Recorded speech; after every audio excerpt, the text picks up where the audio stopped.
Es día 39 de leer la Biblia en 365. Soy Lorena, tu compañera de lectura, usando un plan cronológico. Bienvenido al podcast de Alrededor de mi Mesa. El banquete de hoy es Éxodo capítulos 28 y 29. Después de darle a Moisés la descripción del tabernáculo, Dios comienza a instruir sobre el papel del sacerdocio. Los ministros de Dios que no solo cuidarán del tabernáculo, sino intercederán a favor del pueblo delante de Dios.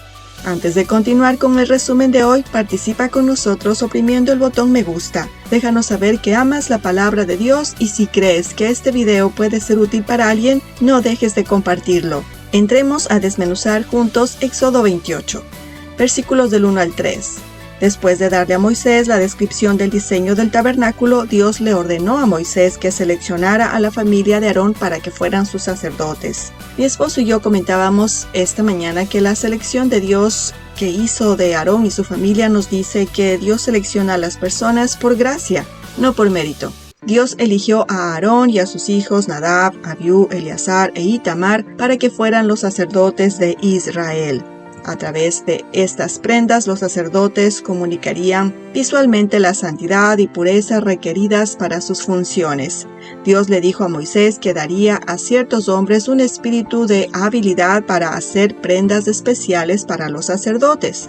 Verso 4. Se enfoca en el diseño y las vestiduras para el sacerdocio. Las prendas debían tener un pectoral, un efod, un manto, una túnica bordada, una mitra y un cinto.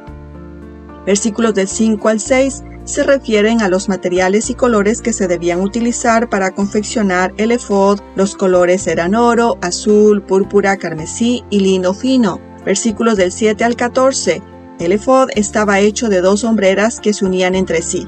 El efod debía tener 2 piezas de ónice fijadas en las hombreras, cada una grabada con la mitad de los nombres de las tribus de Israel, 6 en cada lado. Estas prendas no eran simplemente un atuendo funcional, sino que eran santas y meticulosamente diseñadas para reflejar la gloria de Dios y para significar su papel de mediadores entre Dios y el pueblo de Israel. Versículos del 15 al 30. Después de describir las hombreras, Dios describió el pectoral, con 12 piedras preciosas que cubría el corazón del sumo sacerdote. Se debía confeccionarlo con materiales similares a los del efod. Se debían fijar 12 piedras preciosas en el pectoral con filigrana de oro, cada una grabada con uno de los nombres de las 12 tribus de Israel. Se hicieron los nombres de los hijos de Israel para que Aarón, el sumo sacerdote, llevara los nombres de los hijos de Israel delante de Dios como memorial. También en el pectoral estaban el Urim y el Tumim. La mención de obra primorosa enfatiza aún más que las prendas debían confeccionarse con gran habilidad y atención al detalle. No se trataba de una tarea al azar, sino de un esfuerzo preciso y artístico. El trabajo del bordador reflejaba el cuidado con el que debían desempeñarse los sacerdotes en el servicio a Dios y debían vestir prendas que fueran hermosas y funcionales y reflejaran la santidad de sus deberes. Versículos 31 al 35. Debajo del efod el sacerdote debía llevar una túnica azul. El dobladillo de la prenda debía estar decorado con imágenes de granadas y se le debían fijar campanillas de oro. Estaban diseñadas para sonar cuando el sacerdote se movía y así recordarle que estaba en la inmediata presencia de Dios cumpliendo su papel de intercesor entre el pueblo y Dios. Así le serviría también como un instrumento de protección para no ser asesinado. Versículos del 36 al 38, se debía hacer una placa de oro puro, con las palabras grabadas en ella como un sello que decía, Santidad al Señor, o Santidad a Jehová, para que el sumo sacerdote la llevara en la cabeza, de manera que estuviera en su frente. Versículos 39 al 43. Además de los artículos mencionados anteriormente, Aarón debía llevar una túnica, un turbante de lino fino y un cinto bordado. Se debían confeccionar túnicas, cinturones, gorros y ropa interior para los hijos de Aarón. Las vestiduras eran la vestimenta obligatoria para Aarón y sus hijos, siempre que entraban al tabernáculo o se acercaban al altar. Estatuto perpetuo para él y su descendencia después de él. Estos principios de reverencia y santidad al acercarse a Dios son eternos y se extendían más allá de Aarón y sus descendientes inmediatos. Desmenucemos juntos Éxodo capítulo 29. Las instrucciones para ordenar al sacerdote que ministraba ante Dios. Estos sacerdotes tenían que ser santos, por lo que el proceso de ordenación debía seguirse y realizarse con exactitud. Versículos del 1 al 9. La ceremonia implica lavar a Aarón y a sus hijos con agua, vestirlos con las vestimentas sacerdotales y ungirlos con aceite, simbolizando su purificación y su separación para el servicio de Dios.